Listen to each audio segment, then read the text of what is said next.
Pemirsa, aksi premanisme yang terjadi belakangan ini semakin membuat masyarakat resah, mulai dari pungutan liar, parkir liar hingga pemaksaan uang keamanan dilakukan oleh preman berkedok organisasi kemasyarakatan. Lalu bagaimana umat Islam harus menyikapi premanisme dan sejak kapan aksi yang meresahkan ini sudah dilakukan? Kita akan membahasnya dengan Ustadz Roni Setiawan dalam segmen Hikmah Siang bersama jurnalis Metro TV, Rona Marina berikut ini. Praktek premanisme ini kan tumbuh lahir dari rahim kekuasaan yang timpang, ya.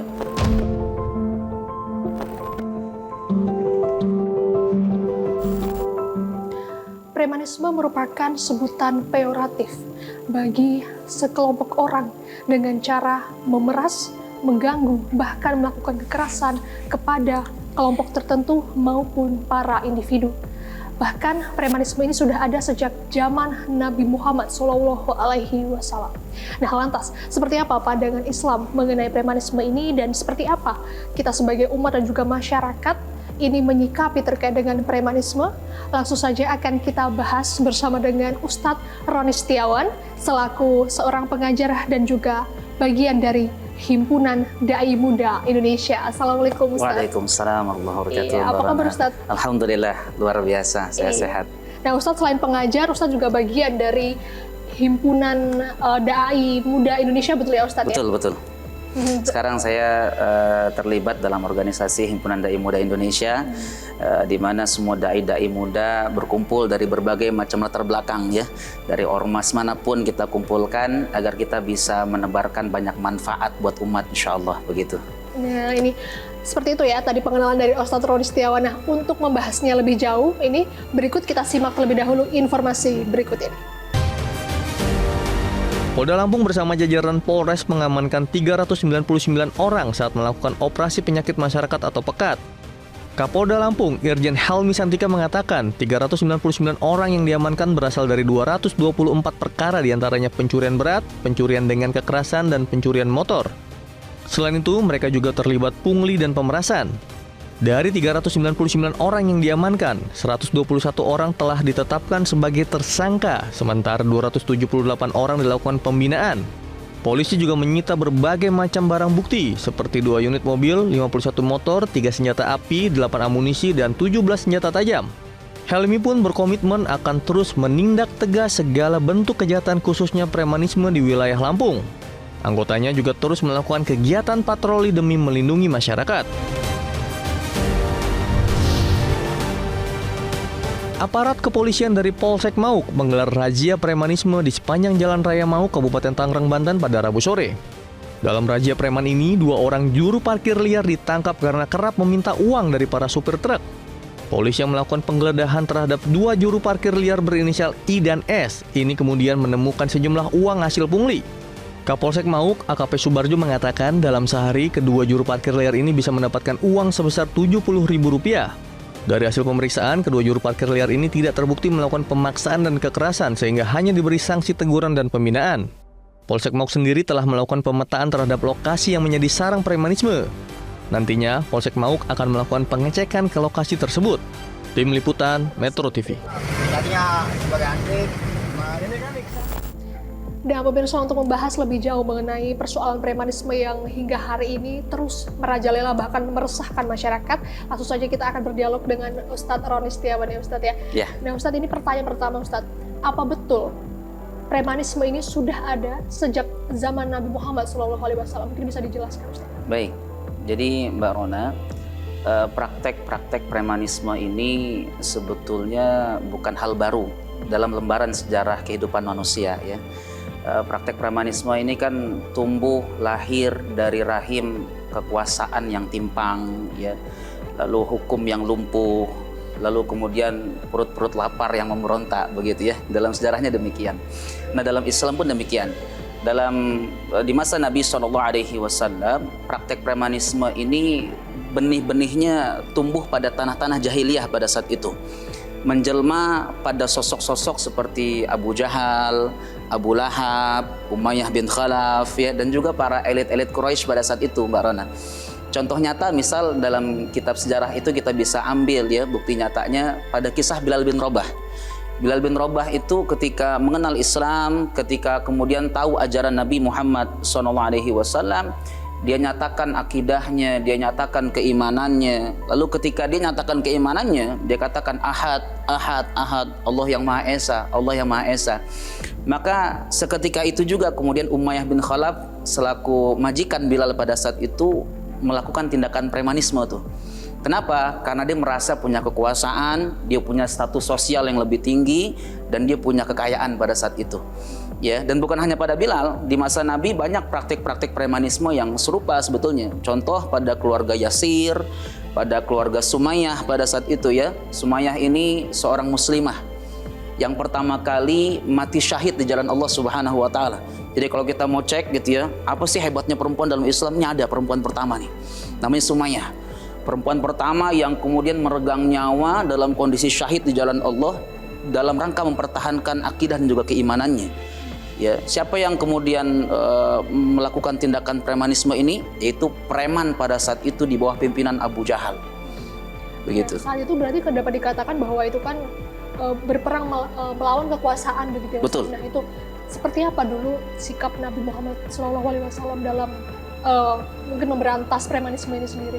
Baik, jadi Nabi tidak tinggal diam ya. Nabi SAW itu pernah sampaikan kepada kita dalam hadis-hadisnya ya, man ra'a minkum munkaran falyughayyir biyadihi, fa illam yastati' fa bilisanihi, fa illam yastati' fa biqalbihi, wa dzalika adhaful iman. Kata Nabi, kalau lihat kemungkaran, kalau lihat tindakan-tindakan yang kemudian dia serupa dengan kezaliman ya, tidak sesuai dengan syariat, maka berikhtiarlah mengubah dengan tangan kita. Ya, kalau tidak bisa dengan tangan maka dengan lisan. Kalau tidak bisa dengan lisan maka rubahlah dengan berdoa kepada Allah Subhanahu wa taala, karena itu selemah-lemahnya iman.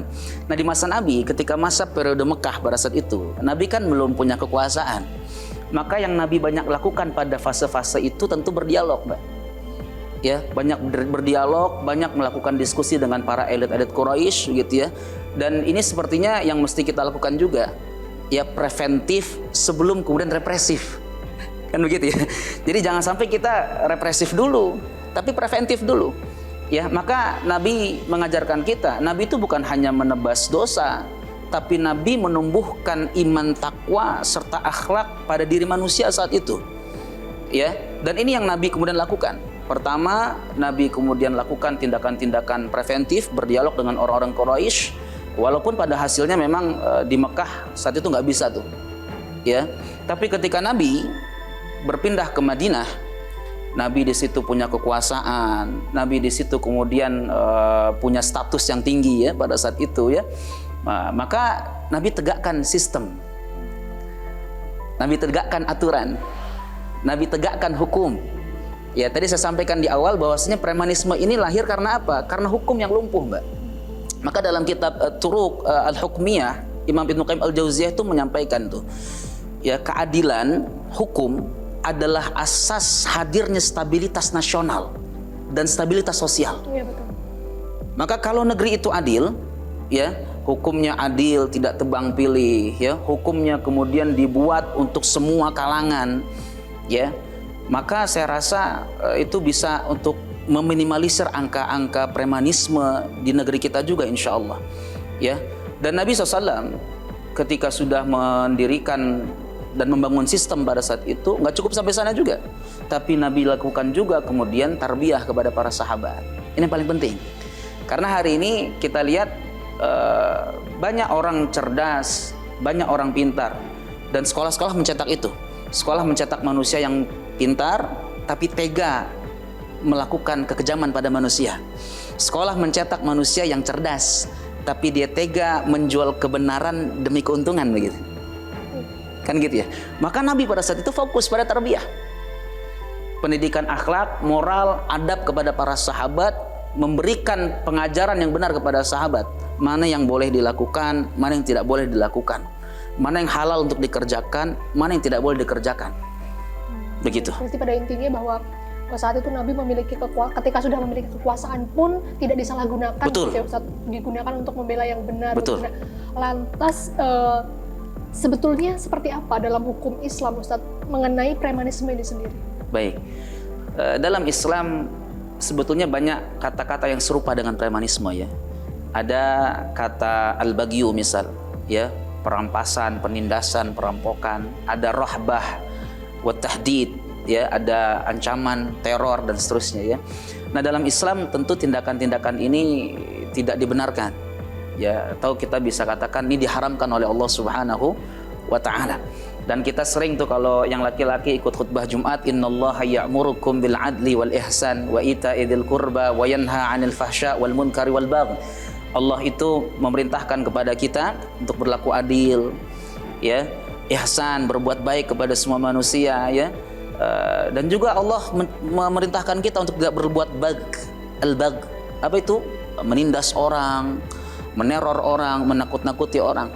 Maka dalam agama Islam, dan saya rasa dalam agama lain juga Mbak ya, tindakan menghadirkan rasa ketakutan kepada orang atau bahkan merampas harta manusia secara paksa begitu ya, karena kita punya status sosial yang tinggi, punya kekuasaan, tentu saya rasa tidak dibenarkan dalam ajaran agama manapun.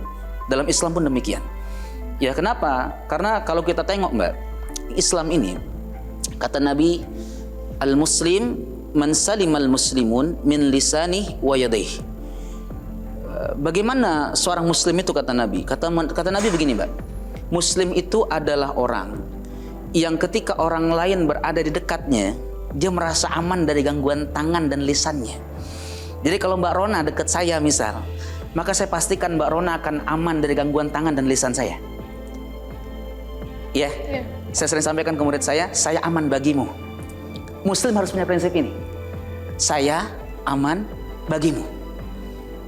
Oke, baik Ustaz. Nah, berarti untuk para umat nih Ustaz, gak cuma umat muslim aja nih, masyarakat luas ini harus seperti apa sih caranya menyikapi maupun melindungi diri, apalagi kan ini sekarang dari Polri dan juga pihak-pihak terkait kan mau getol untuk memberantas yang namanya premanisme ini. Kalau dari pandangan Islam seperti apa Ustaz? Baik, ya, dalam pandangan Islam tentu yang pertama yang mesti kita hadirkan ya sebagai solusi. Jadi Islam bukan hanya mengecam Mbak.